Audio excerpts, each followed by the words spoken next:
and welcome everyone to our next installment of our Ocean Steward Spotlight series, where we're highlighting diverse voices that are working to protect our oceans and hoping to inspire others with these stories. Tonight, we are really lucky to have Queen Quet, Chieftess of the GullahGeechee Nation.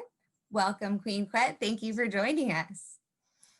I'm so glad glad for deal with Hannah Sam. Glad for see Hannah one more again.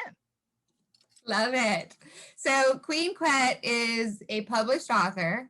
Let's see, a computer scientist, lecturer, mathematician, historian, preservationalist, environmental justice advocate, environmentalist. I could go on and on. She's the founder of the premier advocacy organization for the continuation of GullahGeechee Culture, the GullahGeechee Sea Island Coalition. So we've known each other for a little while now, Queen, almost a decade since we began work to save the angel oak all those years ago. Yes, it seems like it's been at least a decade in this lifetime anyway, right? It seems like it's a couple of lifetimes, I guess, because we love the ocean so much and we're kindred spirits in that regard that it really feels like a lifetime that we've known each other. We've done a lot together up and down this coastline for true. Yes, yes. So let's start with telling us a little bit about if you had a defining moment that made you fall in love with the ocean. I know it's very tied to your culture, and what was it for you? I don't think I have a defining moment because as a sea island girl, I think we are born into water. I mean, water is natural because you're in the womb in water. And so just all I can think about every time I even go to Hunting Island is how much further it seems that I used to have to walk to get to the water, right? Because I'm always still feeling like that little girl that wanted to run toward the ocean, but my mother wasn't having it. My mother was, unlike in your culture, my mother is like, stay right here. Come on, come on. Come on, right? And I've met your mother, so I know. So I'm not joking. All right. Hi, mom. Right. So definitely, she wasn't having that. You ain't running off, and even we were not allowed to go in beyond our kneecaps in the ocean. Wow. So I always think about her when I go to the ocean, because now I can go up to my neck at least, right? I don't go swimming, but I go up there. And so I'm like, I know she'd have a fit if she was out here. She'd be like, get out of there, So that was the thing. So I've always loved the ocean because my family and I have been going there since I was born. So, I guess the defining moment probably was a time I wasn't even thinking about it, just being a child, just enjoying that energy that you get from being in the waves. Absolutely. I love that. It reminds me of the feeling of standing next to the angel oak. You just feel like you're a little kid again, and the world is so big and connected. Yeah. I love it. So let's take a step back, and a lot of our viewers are not from the Low Country. So tell us a little bit about GullahGeechee culture. Sure. So when Hunter yelled me a while ago and things like that, to crack my teeth like that, y'all probably gonna wonder why.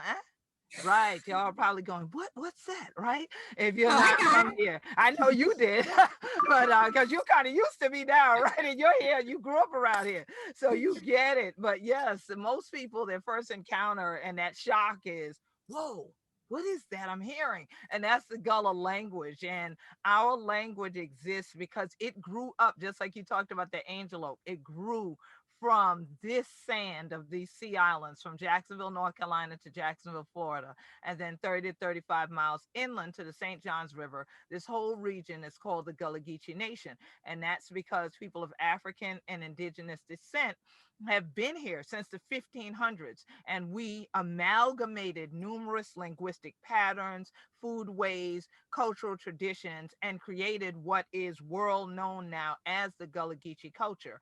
And so when Hona the Yeti people are cracking teeth like this, if you come down young and think, then Hona to know that in 1 week. So if you hear anybody speaking like that, you go, oh, that's a GullahGeechee. That's one of us for sure. Mm-hmm. Love it. Love it. So yeah, you've worked with us on So many saving things, right? so Stopping many things. offshore drilling. Of course, you and I saw that with the antelope. So people go, what the antelope got to do with the water, though? I Yeah. mean, it's part of the sea islands. And so that was part of our cultural tradition. And we couldn't let our fisheries be damaged and lose our cultural tradition of fishing and crabbing and shrimping and all those things. So we fought together to stop offshore drilling, stop seismic gun testing.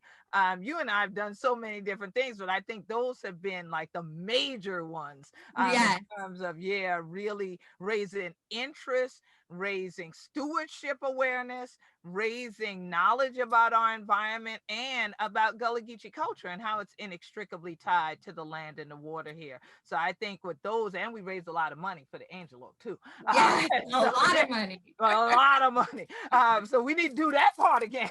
Yeah. All right. We need waves of money coming in because, we have a big fight now with sea level rise and climate change and even trying to educate people more so that we don't have deniers that these things are happening. And so it's so many great things. And we've just had so many celebrations, hands across the sands. Yeah. It's usually our kind of annual gathering to celebrate and also make people aware of whatever issue we're dealing with now. So yeah, we've done a lot of things. Yep, I'll never forget when I first started working at Oceana, I was studying the maps of the area that they wanted to do seismic blasting. And the first thing that I said was, this is the GullahGeechee Heritage Corridor. It's the Right, entire corridor. And right. it just that, and you were the first person I thought like that needed to be involved with this. And gosh, your voice has made such a difference. So thank you so much for that. Thank you for bringing Um, me into it. Yes. of course. So along the lines of what we were talking about, how do you inspire people in your community, and what would you say to someone who loves the ocean but doesn't really know what needs to be done to protect it? Well, I can't say how I inspire other people. They'd have to tell me that part. But in terms of folks that don't really realize how valuable the ocean is, I often just say to people, what I say about my culture is that the waterways are our bloodline and the land is our family. Our bodies consist primarily of water. So when we think of the ocean, which we call oceans, but it's the ocean, right? And there are regions of it, this is that part of the whole world that connects to you as a person. So if you care, because some of us don't, if you care about yourself enough to take care of this vessel, then why wouldn't you care enough to take care of the vessel that you're a part of, which is the ocean? That water is valuable to all of us, even if you live inland, even if you've never lived on a sea island or coastal area before and you're watching. It's valuable to all of us because what happens here is going to have an impact where you are, especially if you love seafood. We ain't gonna talk about how much of that Sam eats, but especially if you love seafood, a lot of your seafood that gets to places around the world actually is harvested here off the southeast in particular. So it's important that we all take an interest in this. And Sam, you probably aren't aware of this yet because I just released it to SCMEA and to the Georgia Environmental Educators. Oh, and by the way, they gave me an award just before the pandemic, the non-traditional environmental educator award for 2020. I got I just love before that. the pandemic. Yes. And so I'm not letting the title be in vain because I just did a lesson on ocean acidification. And so I'm providing that lesson to anybody who wants it. It's free for you to be able to use it, especially for homeschoolers, but then for people that just love outdoors like you and I, that want to learn more about the ocean, what's happening to the ocean, and what we could do to reverse the negative impacts of what's happening to the ocean, including ocean acidification. So even in my office, when I was showing it just for feedback, like visual feedback, what do you think? How does it look? It was like, hey, click on that. That's intriguing. Oh, I like that one. But quick, what's this part? But I was like, wait, don't play with the thing. Y'all can do the lesson later. I said, because I'm going to go back and do the lesson myself. But I was happy to get that kind of feedback. And there's a group called the Ocean Acidification Information Exchange, if people don't know about it, that you can find online and join, become a member. And I upload it there. So I'm hoping a lot of teachers and people will use it, and especially parents who have to be the teachers now, homeschooling. If you live on our coast, you live on any of these coastlines, it's great to get out there, see the ocean, learn about it. Oh, that's so great. So I guess this is in line with what we were just talking about too. We have two major audiences. One, people who are already in the conservation community, but then there's our people who aren't and would like to get involved. So what is your ideal vision for the ocean community? What issues do you think are most important for us to work on? I think that making sure that in regard to sea level rise and climate change dynamics right now, that should be a primary thing that we all need to focus on, because there are a number of impacts besides ocean acidification, and how these impacts are affecting cultural heritage communities and coastal communities, especially those that now people call BIPOC, that are indigenous communities like the GullahGeechee community, that we in the Guayno with tall. There's a lot of what you call traditional knowledge that could be incorporated into the work that those who are professionals in the field are doing, and then those who are natives of these communities could offer. If you hadn't gotten engaged with some of these other folks who get paid to work on ocean issues, there needs to be a meeting of the minds. And I think that more effective collaborations need to happen between those literally on the shorelines and those who are paid to kind of examine it. Absolutely. I think that the coalition that joined together to stop offshore drilling is such a great example of that. Yes. It was, a huge issue that affected the entire Atlantic coast, and not just South Carolinians, but people from Atlantic coastal communities. Yeah, all joined together, and it was unlikely, partners. It was Republicans and Democrats and everyone, business owners, environmentalists, and it's just so refreshing to see everyone working together. And it's a true testament that it works, because we won. We won. Exactly. Yes. I mean, intergenerational too. That's what I loved about it. It was intercultural, intergenerational. I mean, and we had fun doing it. Mm-hmm. It wasn't like it was, I know some of y'all sitting there thinking, oh Lord, not another PowerPoint. Oh Lord, not another speech. Oh no. We actually had a lot of fun. Even when you would have to get out there at the rallies, the speeches were empowering. And just the energy of having all these passionate people together was empowering. And then to see the tweets and the retweets and the reposts of what we've done in different places, and see people from all along the Eastern Seaboard celebrating together, that's powerful. It's amazing. It really was. And I was so proud that South Carolina made national news, because we were such a leader in this fight. Made positive national news. Yes. Yes.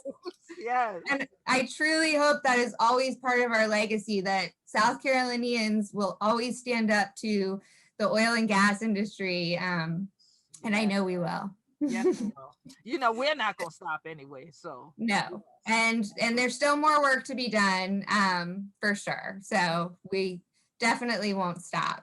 Right. So tell me a little bit more about some local issues. I know there was a big issue with development in Bay Point. Can you tell us a little bit about that? What I call destructionment. When these folks come into communities and things are already there that have been maintained by that community for ages, and then they want to do something else that's going to pull it apart, that's destructionment to me, and not development. You're not enhancing what's there. Bay Point is an important bird area. The Audubon has stated that. Bay Point is where our loggerhead turtles that we also love here, one of my favorite creatures, we call them the kuta and things like that come out the ocean, lay their eggs every year. We had over 1,000 of them that did that this last year at Bay Point area. They said, I was like, whoa, what a place, what a love nest, right? Pun intended. And so here it is that we have all of this beauty, all of God's glory coming together there. People go out that area. Gullah Geechees, we've been fishing, casting nets off and around there. I'm on St. Helena Island, and Bay Point is a point right between us and Hilton Head, one might say, but a little bit closer to St. Helena. And here it is. And for those who have been in the military, it's near Paris Island. Okay. So you're talking about it's right sitting there in the Port Royal Sound, which is another body of water that we fought so hard to try to keep pristine and to keep clean. Why would we want someone to build over 50 houses plus other outdoor amenities? There are no septic tanks or anything over there. What are you going to do with the waste? And if you were simply to Google Earth Bay Point during a king tide, it's flooded. So much so that last week, the one house that ever existed on Bay Point fell. Wow. And we now have images of it laying there, which now means another tide will come, a king tide will come, and that debris could end up in the main waterways and water channels that now impact the sea creatures that are there, has negative impacts on our water quality, and so on. So we already see this has happened with one building being there and collapsing. Hello, I think just as a computer scientist and engineer, I just use logic and say, I don't think 50 are going to survive either, you know?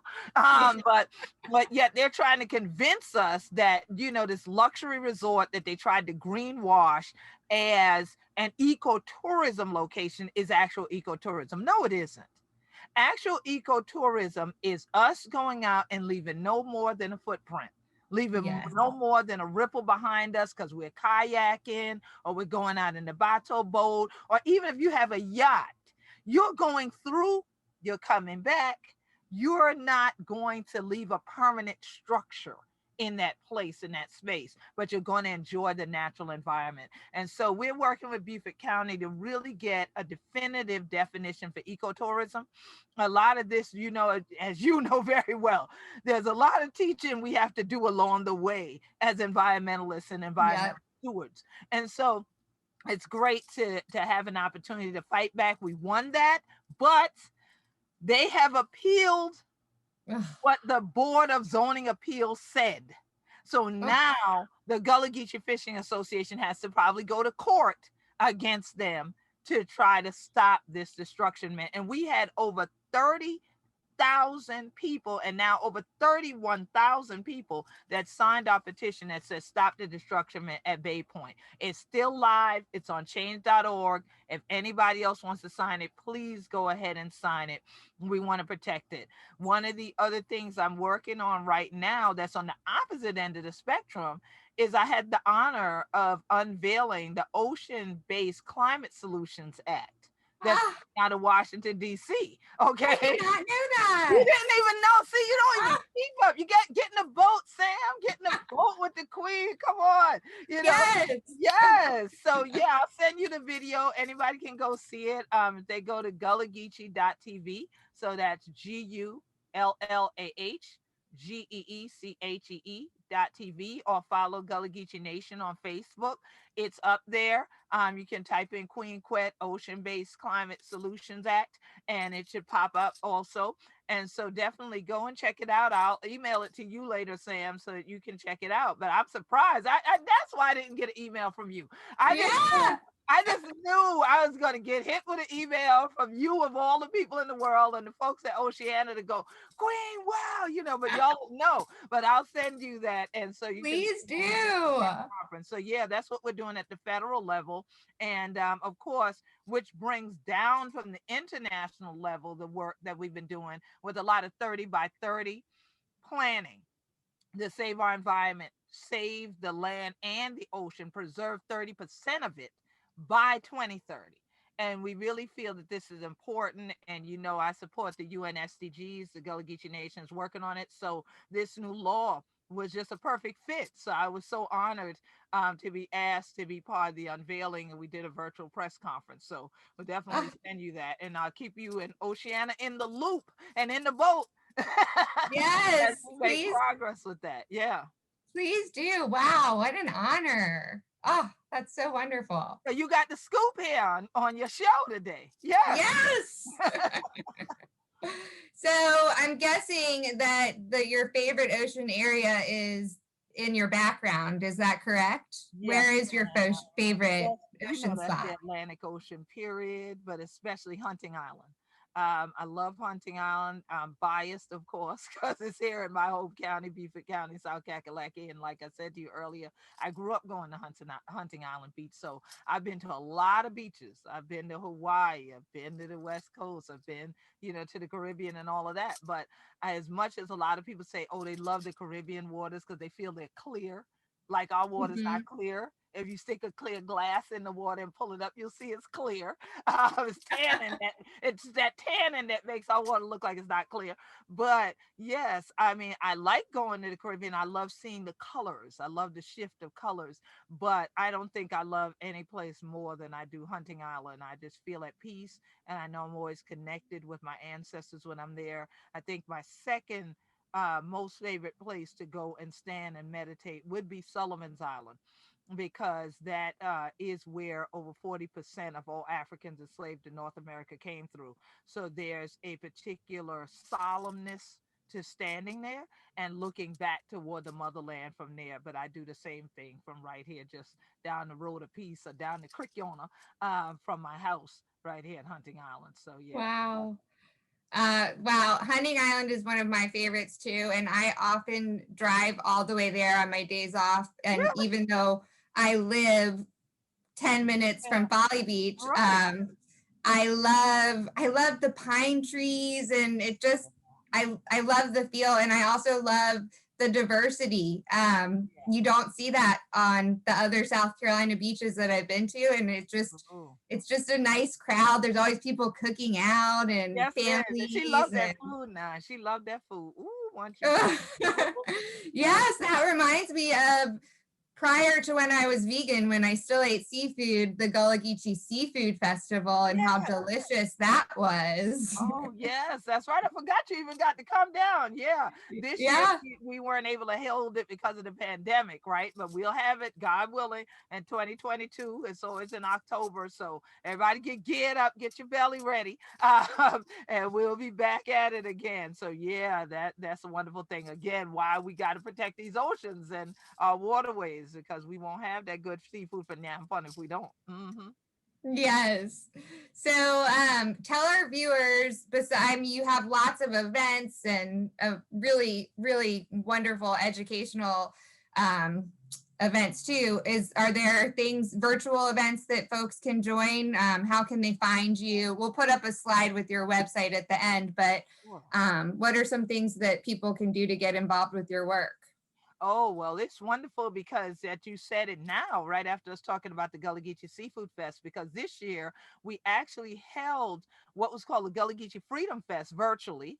And you can also see that at GullahGeechee.tv. And we did it as a fundraiser to help with our GullahGeechee Land and Legacy Fund, which also helps to fund me going to the United Nations every year to fight for the sustainability of our land and our culture and the waterways and so on. And we're going to be having some more activities, but we're about to wrap up for this year. But February, which is Black History Month, that's when we're going to launch again, and we're going to have a whole series of different virtual activities every week.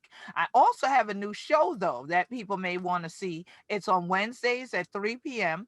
It's called Zooming In on Sustainability. So every week we take on a different topic about sustainability, and some of it is about the sustainability of our oceans and waterways. So if folks just go ahead and follow GullahGeecheeNation.com, GullahGeecheeNation.com, or follow the Gullah Geechee Nation Facebook fan page. You can see all the events. We always post our events there, and that way you can keep up with them virtual or otherwise. So when we get out of the pandemic, you'll also see those things you can come to in person. So we have a lot of things like that going on consistently, even workshops that talk about sea level rise. We've hosted a few of those. So we do have those videos available at GullahGeechee.tv as well. So Great, subscribe perfect. for free, and you can subscribe to it for free. It's not like the other folks. I lure you there, and then there's a paywall. Okay, no, you can actually go to it for free. And then Samantha, you mentioned education, so I want folks to know I have this book. Also, All right.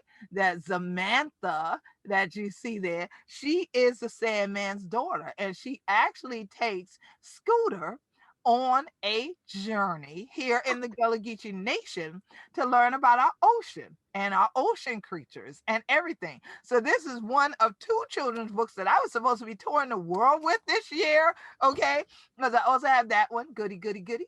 All right, so this was all in Gullah Geechee, and then this one is in English with some Gullah Geechee in it. And I did this with Robin Carter, who also loves the outdoors, like you and I. And she used to live at Debadoo.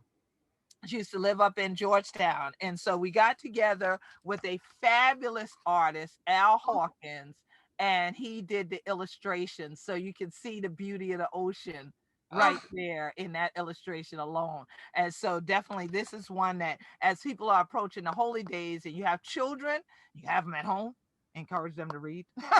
I I This think I would be have a good some one. ideas for holiday gifts now. Yeah. Where can we find those on your website? Yeah, you can actually go to queenquet.com or go directly to GullahGeechee.biz. Okay. GullahGeechee.biz, and you can order all the books there. And if you order them from there, you get them autographed as well. And I have a number of other books that I've written about the history of the Gullah Geechee culture. So you'll find a lot of things there that you might be interested in. And one that I definitely suggest to people who want to do the type of collaborations you and I were talking about earlier is called We Be Gullah Geechee. All right, the Cultural Capital Collaboration Anthology. And so this is a copy of that one. Let's see if it's going to show up. Yep, right there. Yep. Maybe Gullah Geechee, because I know some people are visual learners. So when they go to the site, they're like, I don't remember the name of the book.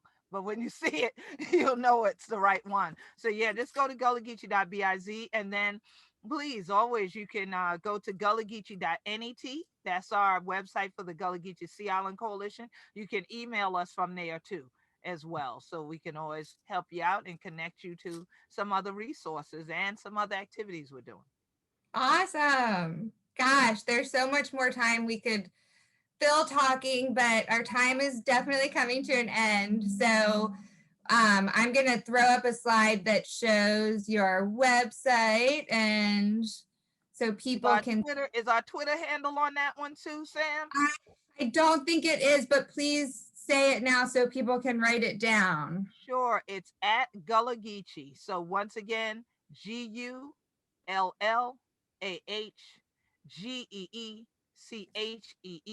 at Gullah Geechee. Ain't a no I and Geechee if it a we. Okay.